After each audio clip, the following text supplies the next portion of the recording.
Hello, ladies and gentlemen, and welcome back to another episode of Ancap Radio. I'm your host, Adam Carswell, the voice of liberty, today joined by, as he goes here on Twitter, Naked Hedgie, also known as Alex Krainer, Sasha Krainer. We're getting him set up here on the back end as we bring him into the live space. But again, if you're tuning into Ancap Radio for the first time, second time, whatever it may be in your journey, make sure you hit that like button, the retweet button, give everyone up here on stage a follow. And also in a moment, we will drop a link in the thread for updates for ANCAP Radio email updates. That is something that I would highly recommend paying attention to, because I can tell you this, we might even be launching the first half of the website today or tomorrow. We've put a lot of time, a lot of energy into building out the website, this platform, what this channel will become. If you're tuned in here now, these are the early days, so consider yourself ahead of the game. We talk about all things anarcho-capitalism and beyond. I even have a friend who told me, and he's a very influential person in my life, who told me, "Hey, Adam, I don't think I'm an ANCAP anymore, and here's why." He let me know he'd be writing an article on it, and I would say, as a true ANCAP, what you got to do in those situations when someone presents information like that to you is you have to say, "Great, let's read it. Let's take a look at all sides of the coin, of the globe, whatever you want to call it." I do think a true ANCAP philosophically is someone who's always questioning, always open to hearing and seeing new ideas and understanding in many ways, hey, you know what? The more I learn, the more I see I don't know anything, right? That's the philosophy underpinning a lot of what we focus on here on ANCAP Radio. So anyways, again, thank you for tuning in. Make sure you give everyone up here on stage a follow, including our guests. We have return feature Alex Krainer with us here today. As I said, he goes on Twitter as Naked Hedgie. I remember he told us the last time we had him on how he got that nickname. We'll have to have him elaborate on it again. And I know you go by Sasha as well, Alex. I'll probably flop between all three nicknames here today, but great to have you back on ANCAP Radio. And let us know where you're tuned in from and what you're looking forward to diving into here today. Hi, Adam. Good to be with you. Good to be with Ancap Radio again.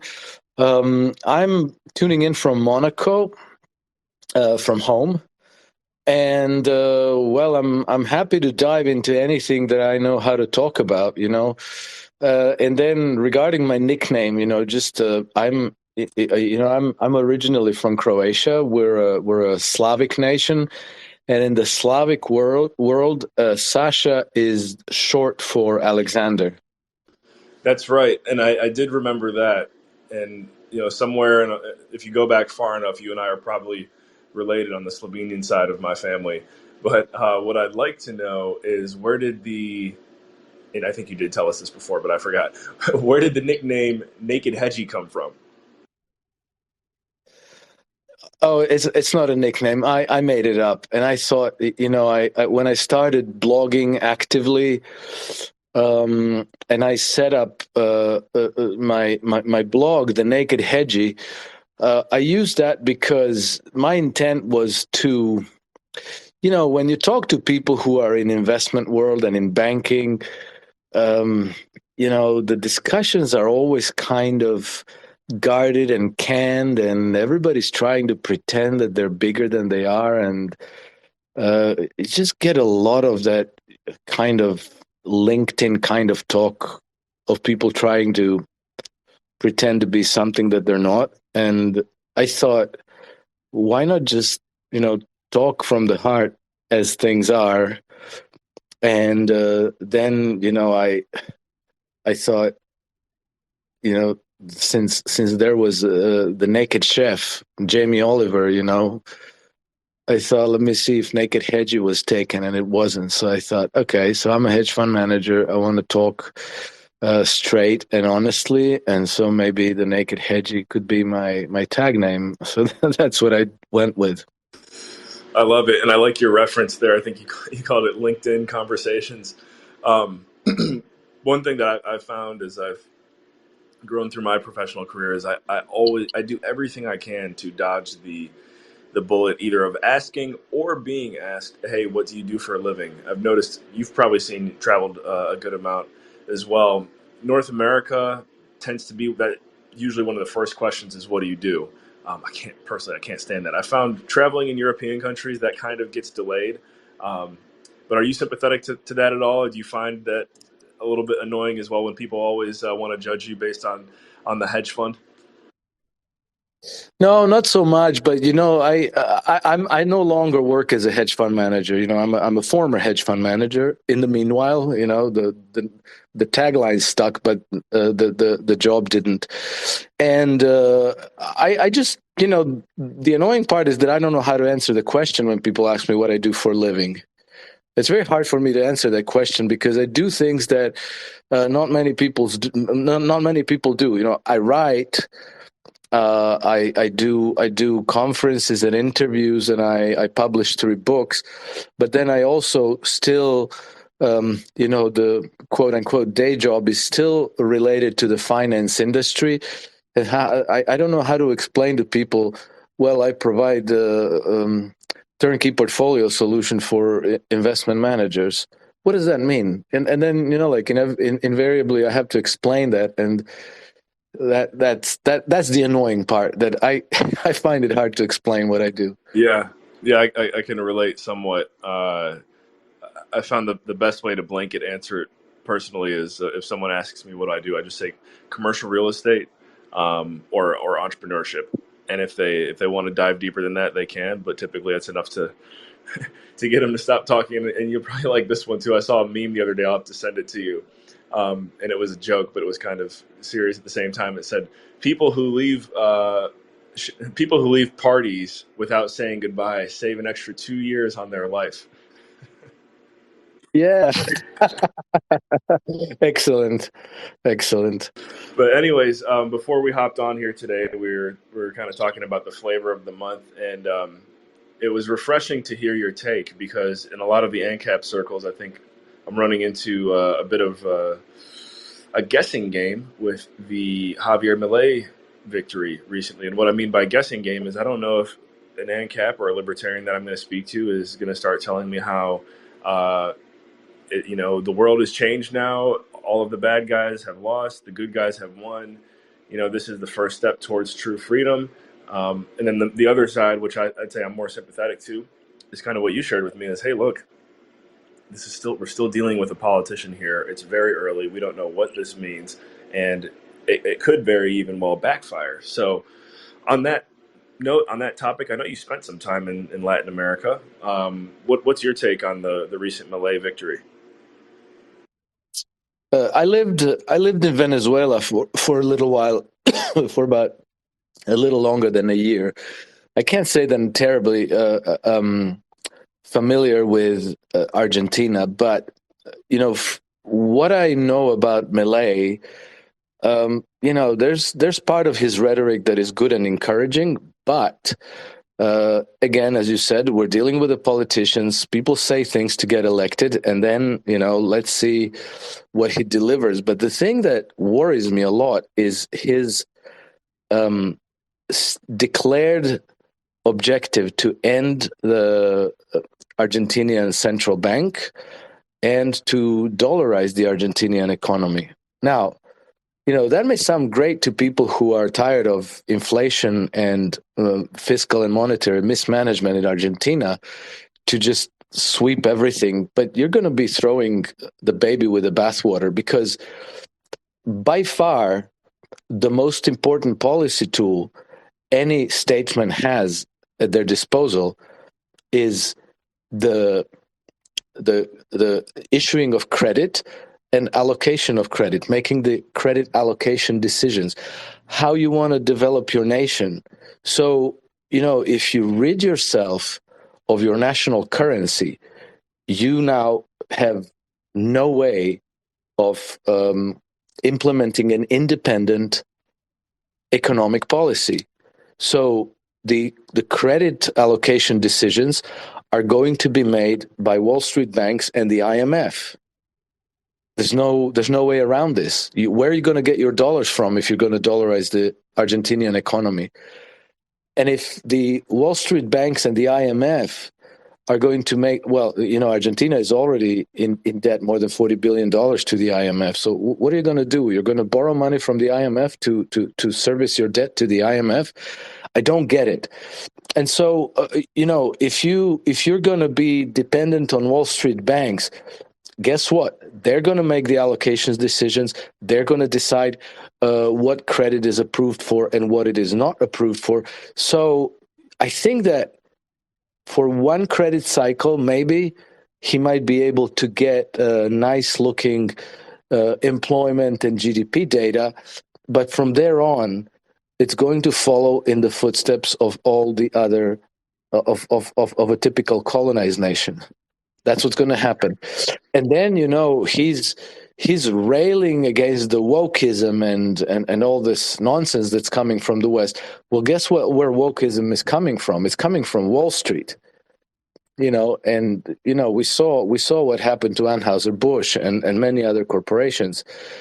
So if Wall Street Bank, if BlackRock says you need to support LGBT and this and that, then that's what's going to happen. Milei, is going to sit in his presidential office, and he's not going to be able to say no to that, because if he doesn't have his national currency to issue credit through his own banks, or through Argentinian domestic banks or Argentinian central bank, then he's going to be completely dependent on Wall Street and institutions like the IMF and the World Bank and institutions like BlackRock. And so, I don't understand this libertarianism where you've surrendered the most important policy tool that you could possibly have. Yes. So much of that makes perfect logical sense. And I do see we have a caller here, so we're going to get to you in a moment. And by the way, if it's your first time on Ancap Radio, that is how we operate. We're going to be live here for about another 45 minutes. If you have a question, comment, want to call in at, whatever, raise your hand. The microphone button there at the bottom, you can request to speak and we'll get you up here. So Bala, we're going to get to you in a moment. I just got one more question for you here, Alex. As someone who has been through a lot of market cycles, worked in a lot of different parts of the world. I mean, have you seen anything similar to what's happening now with Milei transpire elsewhere around the world and kind of play out the way that you're describing? Well, it's probably beyond many people's attention spans, but we did have the election of Giorgia Meloni in Italy last year. And she also came fire blazing, great rhetoric. But she turned out to be a very obedient pupil of the ECB and Brussels. Italian poverty rates has increased. Real wages in Italy have collapsed by something like 7.3% in the last year. She's been dutifully implementing the policies imposed by the ECB, and things are working out very poorly. One of her main shticks was that she's going to stop the uncontrolled immigration into Italy, and I think on her watch the immigration has been greatest ever. And so none of those promises, none of that rhetoric is worth very much today. And people got very excited about voting her in. In the end, they got more of the same, only seemingly even worse. We're here today on Ancap Radio with Alex Krainer, also known as the Naked Hedgie. If you're not familiar with Alex, he's coming to us live from Monaco right now. Give him a follow, Ancap Radio as well. If you're listening on the replay or here live, go ahead and hit that like button, retweet the space, get it out there to your network. We are on a pursuit of truth, always here, always asking questions. And I do see we have our first caller, maybe our first question coming in here from N. Bala. So if our team could get you up here, I just realized we got to get you on stage, Bala. So one moment as we get him up here, we're going to see where Bala's calling in from, and maybe he is unavailable now. So we'll keep the conversation going. Team, just keep an eye on that. If anyone is calling in, go ahead and give them approval to speak, and we'll get them up here. So, that was an interesting comparison there, Alex. What the one that comes to mind for me, and I do remember when, it was about a year ago when everyone was talking about her and, hey, have you seen this new Italian politician that might be different? For me personally, and this is what really pushed me over the edge in about 2016 to realize, truthfully, that I'm an ANCAP as well, is growing up in America, I kind of fell for the mirage of Trump and that he was going to come in here and be different than all the other politicians. He's an entrepreneur. He was funding it all with his own money, just doing things we had never seen before. And he did ruffle some feathers along the way for sure. But again, at the end of the day, he really, from what I can see and from what many can see, just turned out to be just another politician, and it was just a huge letdown. So, do you think Milei is any variation of the of how Trump played out in America as well? Well, I don't know. I think that Milei is yet to start. He's yet to prove himself. I would, however, give a little bit more credit to Trump, because a lot of what Trump did, which seemed absolutely crazy at the time, there really was a method to his madness. And I say this as somebody who has a long track record of kind of having a certain contempt for Trump, because many years ago somebody talked me into reading his book, The Art of the Deal, and people were, oh, you're going to learn so much. I've learned so much from this book, more than I learned in my business classes and blah blah blah. And then I read his book, The Art of the Deal. I thought it was absolutely and complete rubbish. And so I didn't think much of Trump. And then I remember also him when the war on Libya was going on. He was boasting about how he screwed Gaddafi because he rented him some part of New York, Central Park, wherever, to set up his tent and charged him something exorbitant for it. I thought, you might have done that, but I wouldn't boast about that if I were him. So it just seemed like all in poor taste. But once he became the president, my first profound disappointment was him bombing Libya, launching the rocket attack against Syria, launching the rocket attack against Syria. But then I realized only days later that the way he has done is he has basically silenced his critics, while at the same time doing exactly nothing in Syria. That is, they announced the rocket attacks 1 hour in advance. They communicated it to the Russians. The Russians made sure that nothing vital was hit in Syria and that the Syrians could remove their assets. The rockets landed, basically half of them reached any target at all, and most of them landed on an empty lot. So nothing much happened. So that was like a curveball from Trump to his establishment. Then he had like that big verbal spat with Kim Jong-un, but he visited North Korea. And he started the peace process with North Korea, which I think was absolutely enormous.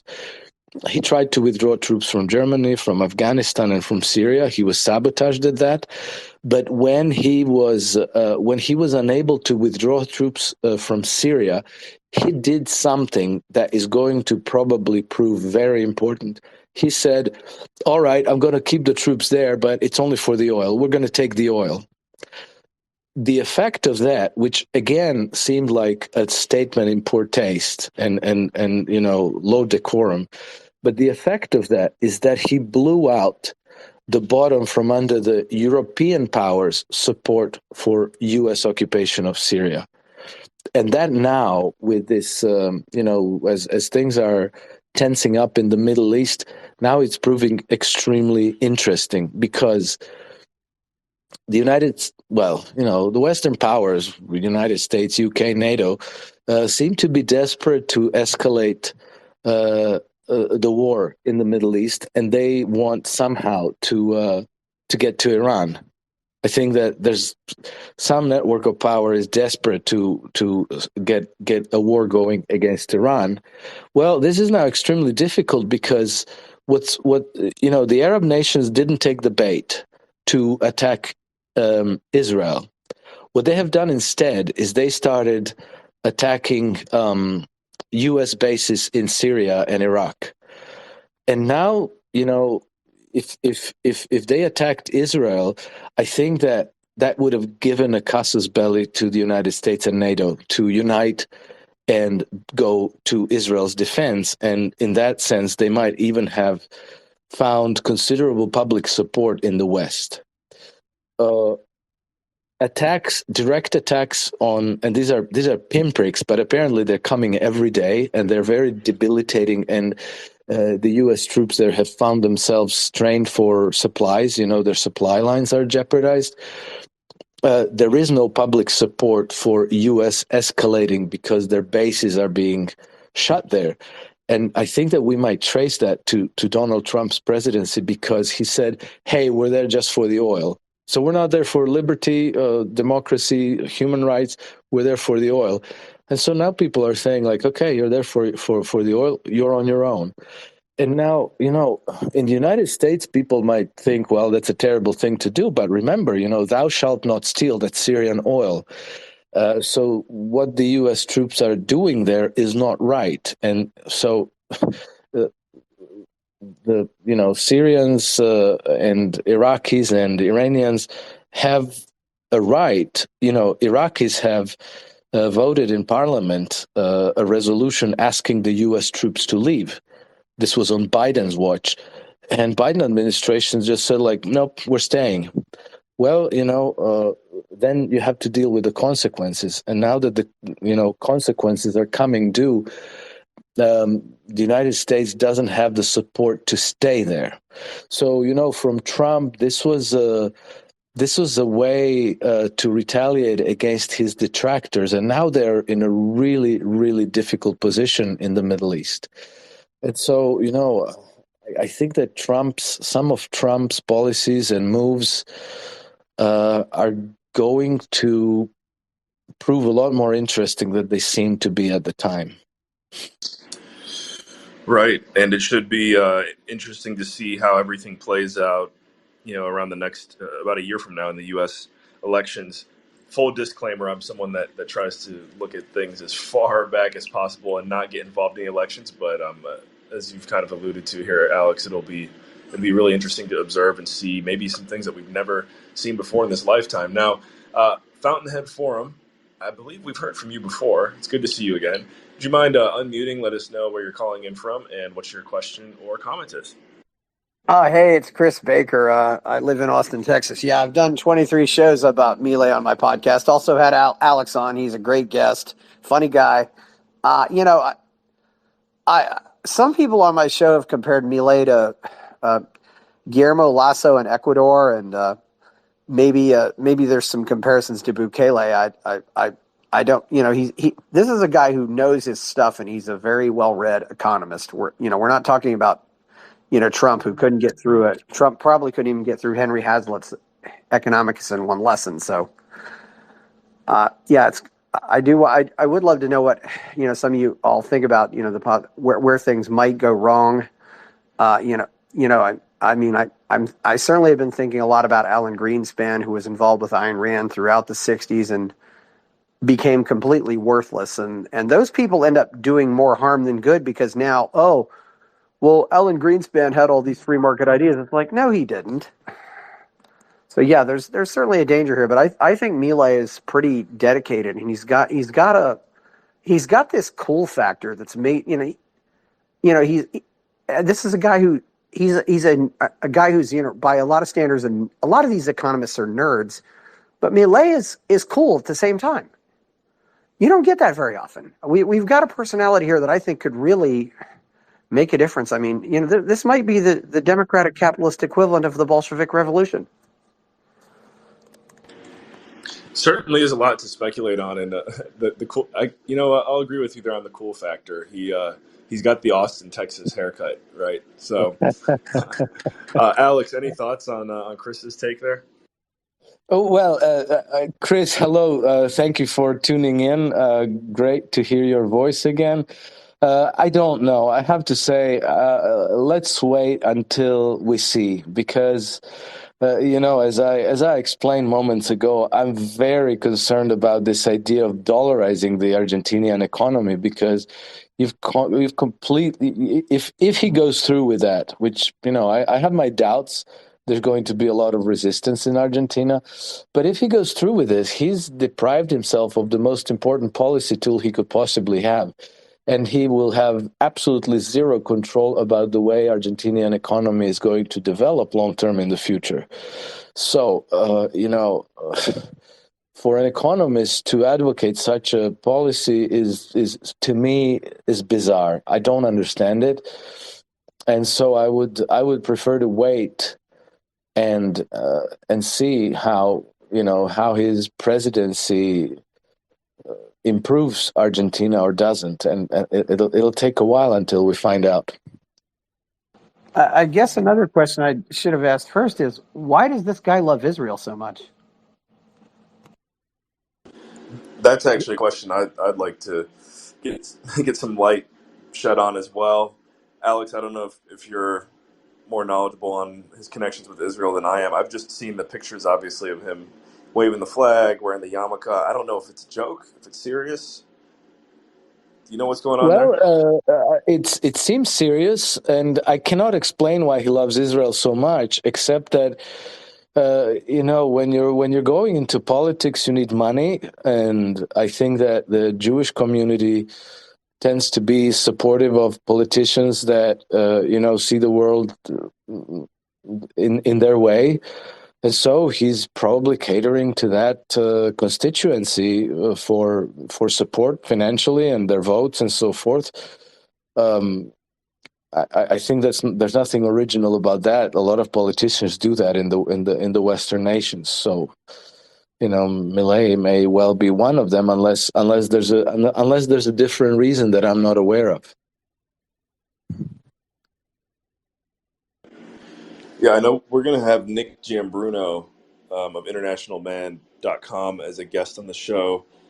I want to say in about 2 weeks, and he's really going to dive in on his take, his view of just everything that's going on in the Middle East. So I'm really looking forward to that, because I'd say he has, from what I could see, a more unpopular opinion based on what else you could probably find here on Twitter Spaces or any mainstream avenues. But yeah, I mean, Chris, if you are able to uncover any connections there with Milei and Israel, it's just one of those things personally that I'd say, especially over the past couple of years, it's like anytime I see that flag, there's got to be a question mark tied to it somewhere. And I'll just leave it at that for now. So anyways, Chris, thank you for coming up here. And that's great that you've done, I think you said 23 shows. Could you just tell our audience a little bit about what you're working on? And, we're going to go ahead and send you some follows. So tell us a little bit about Fountainhead Forum. Well, like I said, I've done 130 shows about, and I've done a lot. I've done 23 on Milei. I've done a lot. It's mostly libertarian. I've had some Bitcoiners on. I've had Tone Vase on. I've had it's libertarian politics. It's funny because I've had Axel Krainer on, or I've had Alex Krainer on, and I've also had Axel Kaiser on. So you can see where I might get those two confused. But we've talked. I've talked to 5 of the 6 libertarian presidential candidates in America. So the liberty movement is very fragmented right now, and it really needs some unity. And I hope it's maybe something that can bring everybody together. It's been a dark time, and this is one. It's one positive thing, and everybody is excited to talk about Milei. I mean, I say, hey, you want to come talk about Milei? They say, yeah, sure, come on. It's been easy. It's easy. Almost everybody wants to come talk about it. They want to talk about a winner when he's winning. Yeah, I mean, everyone has an opinion too. So there's some weight to that.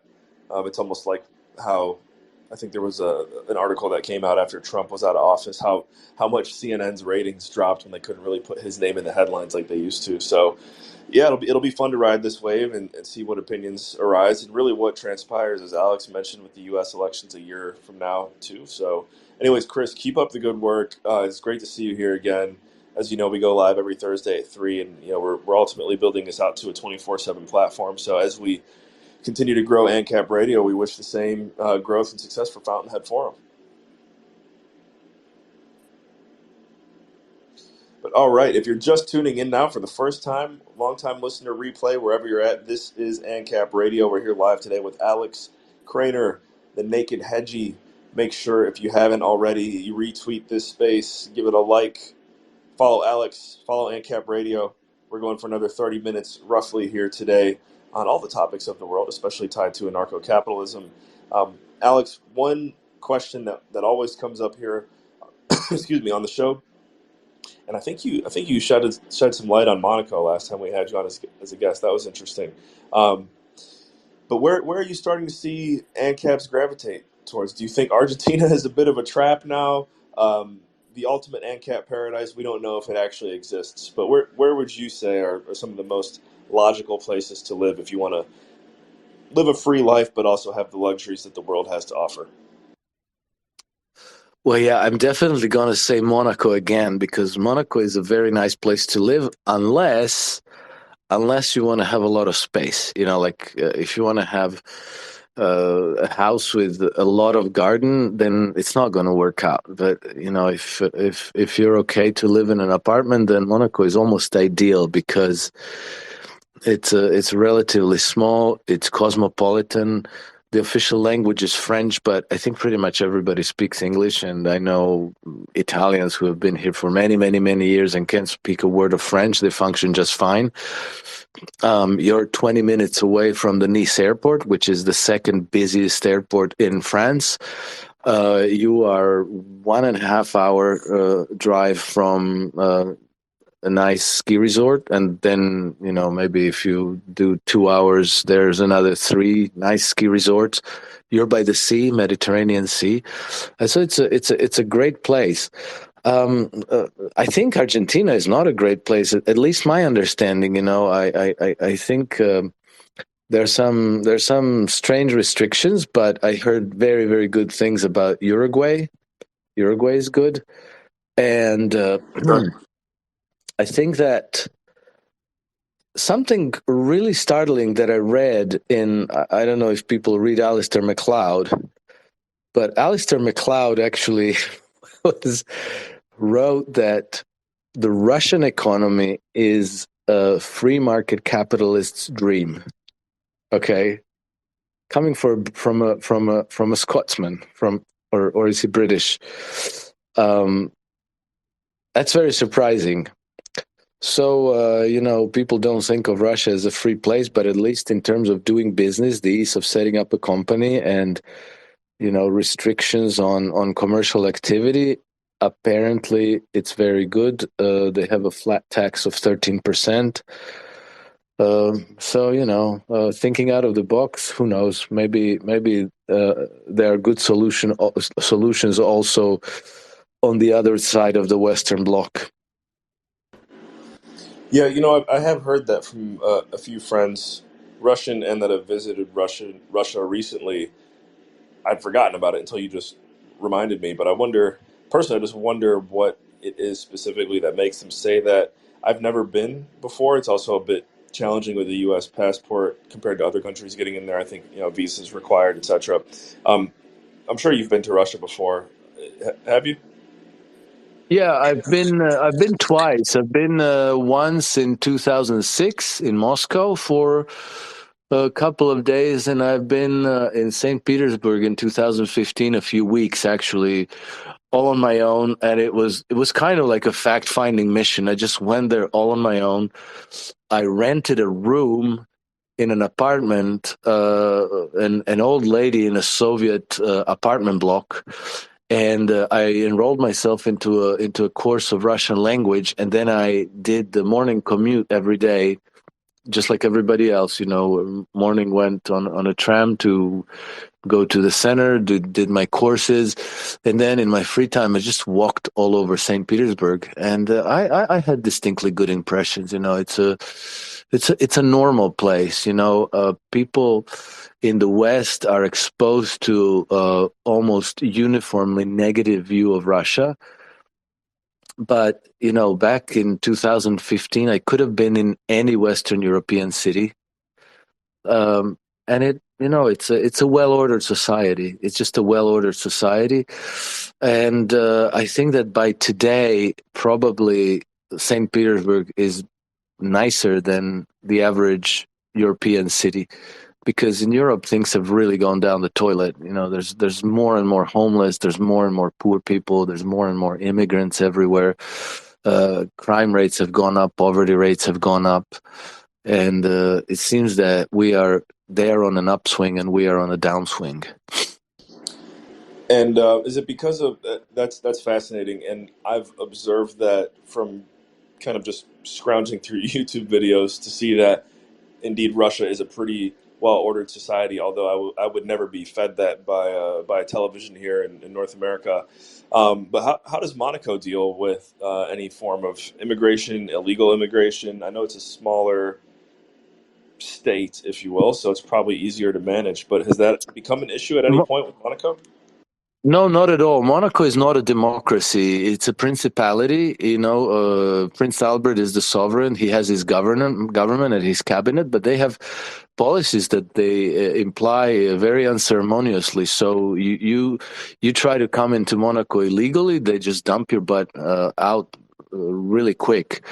There are no homeless people in Monaco. There are no beggars in Monaco. If you're caught begging, they throw you out. If you're caught falling asleep on a bench in public, they slam you into prison. Okay, you spend the night in jail, and then I don't know what happens after that. But it happened to me once, many years ago. I don't drink any alcohol at all anymore. But back when I was in my 20s and my 30s. It happened to me once that I got drunk and I fell asleep on the bench in the park. And somebody came and woke me up and said, you better get home, because if the police find you here, you're spending the night in jail, and you're going to get a big fine. So, That's great. there's I think the whole world might need that approach, huh? Well, you saw how quickly they cleaned up San Francisco when they had to, which tells you that if they wanted to, they could, but they don't.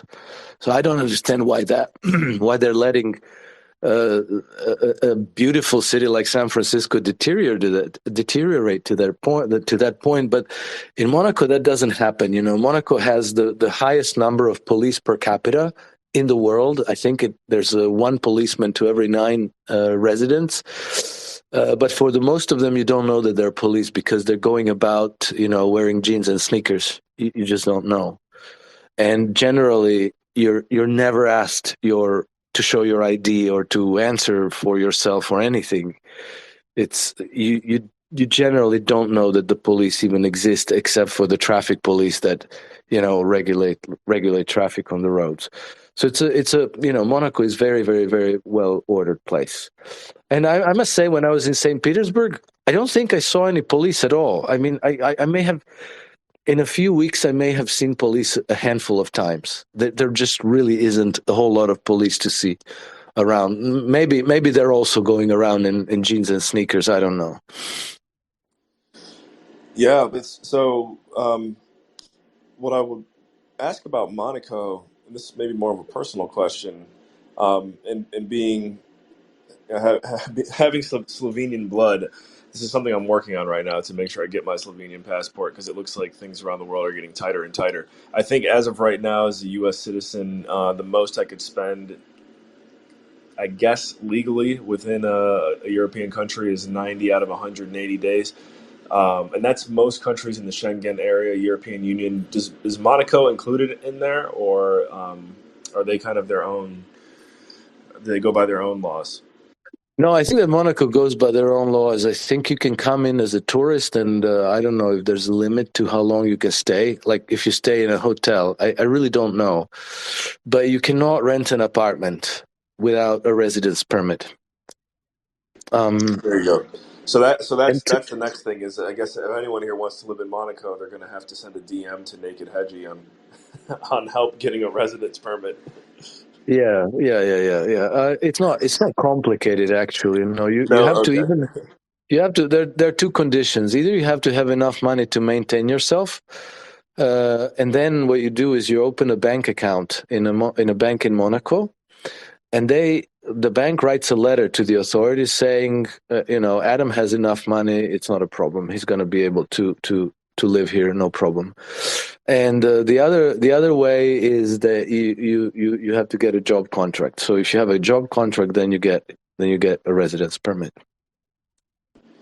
Got it. I think I noticed the same thing in the Cayman Islands when I was visiting Jeff Thomas, who we had here on the show as a guest once. The job contract is pretty vital, I think, right? You would need that in order to get the residency. Well, in Monaco, you're saying?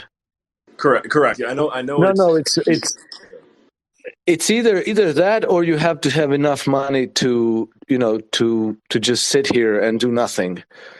And I don't know what the amount was, but what the amount is today. But back when I came to Monaco 27 years ago, it wasn't even that much. If you deposited $100,000 in a bank, the bank would easily give you a letter saying, no, he's fine, and they would give you a residence permit. Good to know. Well, there we go. We'll put Monaco on our list if we haven't, as far as another potential Ancap paradise. Just remember, if you go there, might not have a garden, right? Does anything really exceed 2 bedrooms there?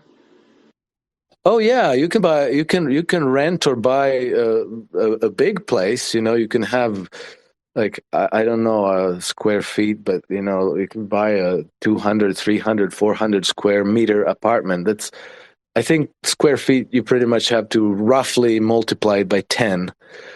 But the prices are, I think that the square meter of space in Monaco goes between $35,000 and $50,000. So it's expensive, and then the rents are expensive as well. Rent is also very high. So you can't have a large garden, but you can have a large apartment. There are even some houses, but it's a question of price. It does cost quite a bit. Sure. All right. Well, again, if you're just tuning into Ancap Radio for the first time, long time, on the replay, we are here live with Alex Krainer, also known as the Naked Hedgie, here on Twitter. Make sure you give him a follow. Hit the like button, hit the retweet button. Follow Ancap Radio as well. We're going to be going for about another 15 minutes. And one of the most important things we like to zone in on here on Ancap Radio is really just the fundamental underpinnings of the Ancap philosophy. So, Alex, I know we've heard your story before on how you we call it, first became an Ancap, but for those who are just getting to know you now, could you walk us through kind of your awakening, your journey? What was it? What was the straw that broke the camel's back for you to begin questioning reality? It was definitely 9/11. I was already started on that journey in the early 1990s, because in 1991 we had a war in former Yugoslavia. So the country, which was a republic that consisted of six individual republics, they went to war one against the other, and I participated in that war. I was a soldier in the Croatian army. And of course, I realized that everything we were being told wasn't true, and that most of the things that we were being told were lies. I had a vague suspicion that somehow the war was orchestrated from outside, although that didn't happen straight away. That happened gradually, that I realized that. And I went on with my life, and I think that when 9/11 happened, that's the straw that broke the camel's back, because I think that about 2 or 3 weeks after 9/11 happened, somebody sent me the link to the webpage of the Project for the New American Century. And then when I read that, I was just flabbergasted. I was absolutely shocked. And I then started reading, I started ignoring the BBCs and CNNs of this world, and I started sourcing my news through blogs and through different internet websites. What was you shared a website with us last time we had you on here. I think was it whatreallyhappened.com? Oh yeah. That was whatreallyhappened.com, globalresearch.ca. There was a bunch of others, but there's also SOTNet, which is excellent, SOTT.net. And then there's a whole bunch of them. I don't even know if I should name them all because I will inevitably leave out some. But there's many great antiwar.com, Consortium News, Strategic Culture Foundation, CanadianPatriot.org. There's many, and I just made a habit of collecting my daily news on those websites. And for the question of finance and economics, I think the best place, to my mind, is Zero Hedge. Zero Hedge is just superb. They, occasionally go off the rails on certain subjects, but they're generally really good. They're open. I'm actually a contributing author on Zero Hedge, and sometimes I think I'm sure they're not going to publish this one when I write an article, but they generally do, So sometimes even I publish things that tend to go against the grain of what's normally published on Zero Hedge, but they include it all the same. So I think that in that sense, they tend to be fair-minded and open. They're not, wedded to any particular ideology, it seems. So, for people who research markets and economy and this financial side of things, Zero Hedge would probably come up number one.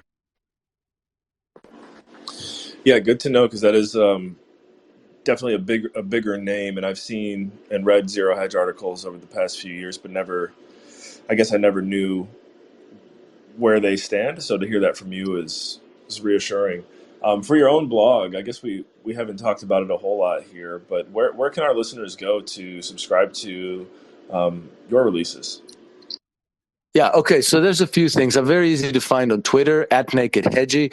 I have I'm quite a bit active on Substack, Alex Krainer's Trend Compass, and then for investors and traders, I publish a daily newsletter called Trend Compass iSystem Trend Compass. There's no dots in it, but the website where they can find information about this is iSystem Trend Following. That's my official website. From a trends perspective, all these memories are coming back to me when we had you on the first time. I remember I was in the business lounge in the Cancun airport, and I couldn't believe we were able to make the stream work, and we pulled it off. And our friend Gert, kept asking questions, I think because you were talking about trading futures. As someone who's following trends, paying attention to the markets, I know definitely a lot more than I am as well. What truthfully are you seeing right now is a strong or wise move from an investment perspective that others are really just not paying attention to? Oh, it's very difficult to say. We had we had yesterday at the close, the Nikkei closed at the highest level since Japan's 1980s everything bubble imploded. So that was a very significant move, and I think it's important because I kind of predicted it several years ago, because the Nikkei would go higher, and the reason is not because Japanese economy is doing great. The reason is because it took me practically my whole career to understand that there's only one force that's actually moving asset prices, and that's the central bank monetary inflation or deflation. So there's 100 years worth of data showing very conclusively that when central banks loosen monetary policy, when they increase the monetary mass, that stock markets go up. And when they contract, the stock markets go down.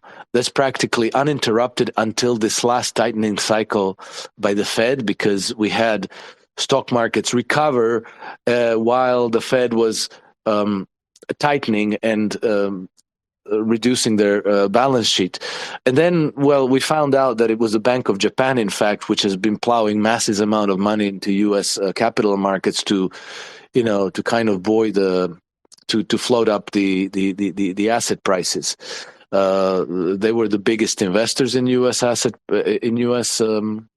equity markets, and then their second largest investment was into Cayman Islands, which I'm sure most of it gravitated into U.S. capital markets anyway. So anyway, the fact that the Nikkei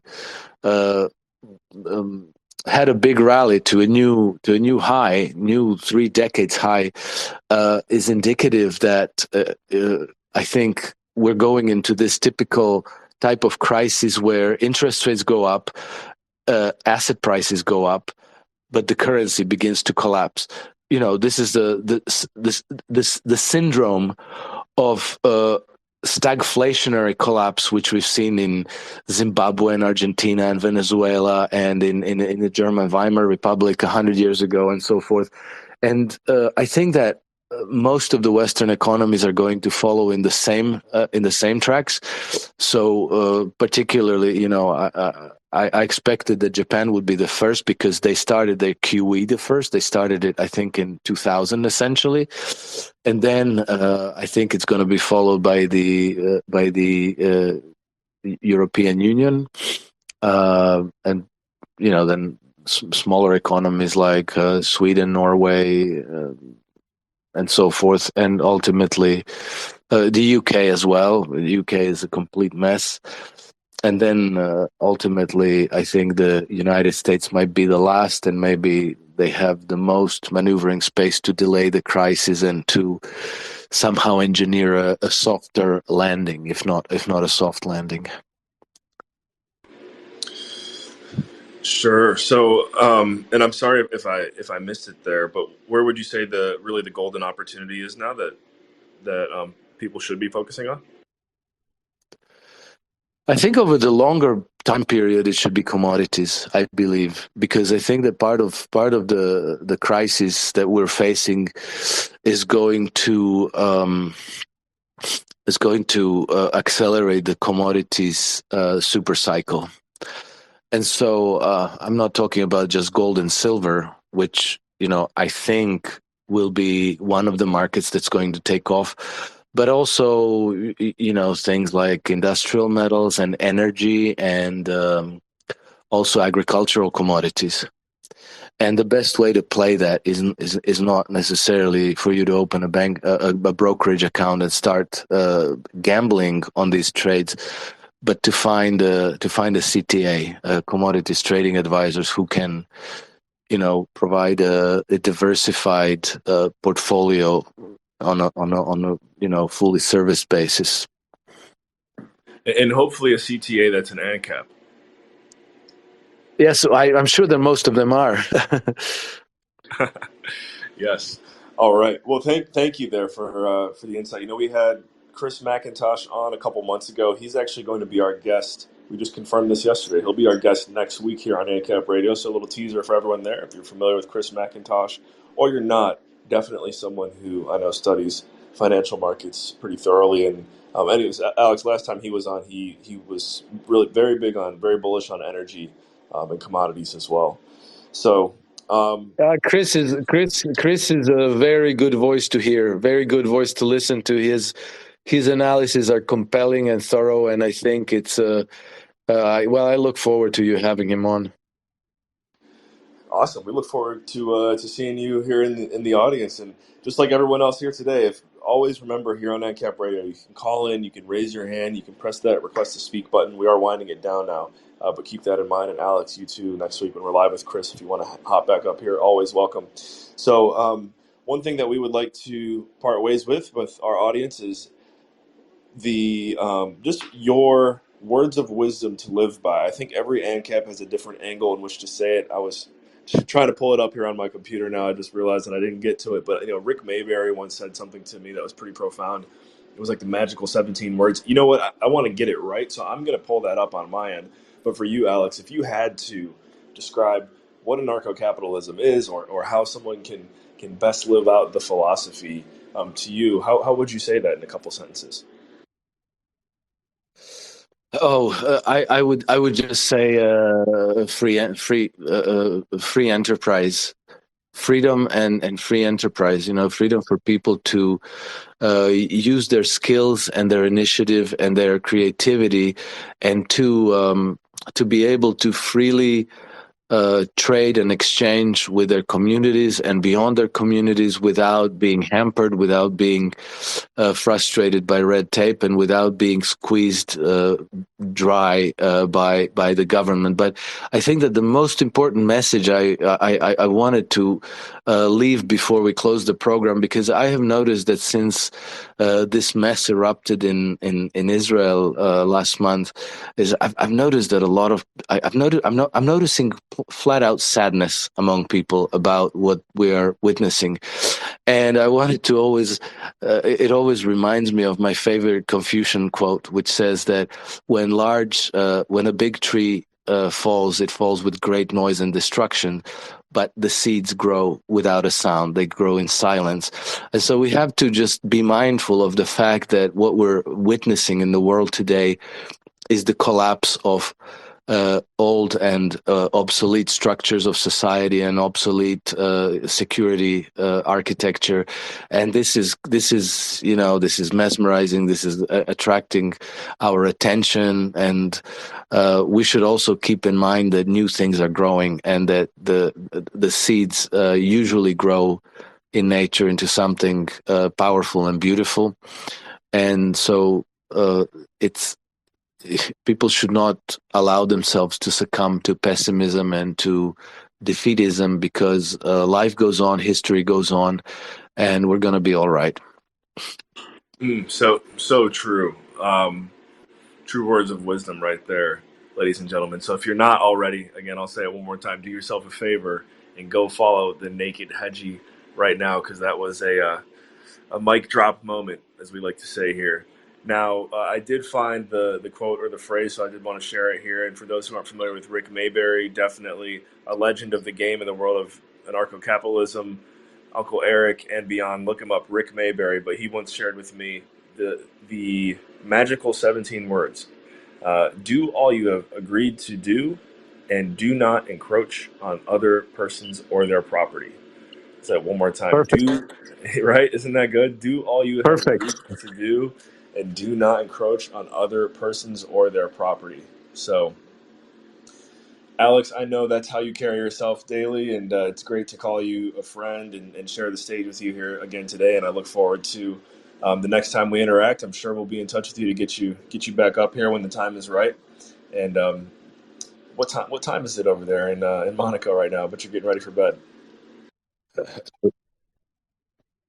Adam, it's cutting out. I'm so sorry. If you can hear me, thank you so much for having me.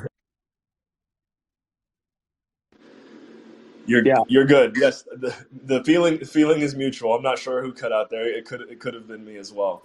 But yeah, Alex, so good to have you here. I'll be in touch with you after we wrap up here. Thank you to our team. You guys are awesome. We're building, we're scaling Ancap Radio. It's not just a statement. It's literally happening. We're having meetings every week for the future of this station. And the website, guys, for our repeat listeners, I know we keep saying it's coming soon. It's coming soon, I promise. We're looking at probably early December for the launch of the website. So we're very excited for the future of Ancap Radio. Thank you all who've tuned in. Give everyone here a follow. We'll catch you next week, 3 p.m. Eastern Standard Time, with our featured guest, Chris McIntosh of Capitalist Exploits. He's the man. Thank you for tuning in. Take care. Thank you. Thank you. Bye-bye.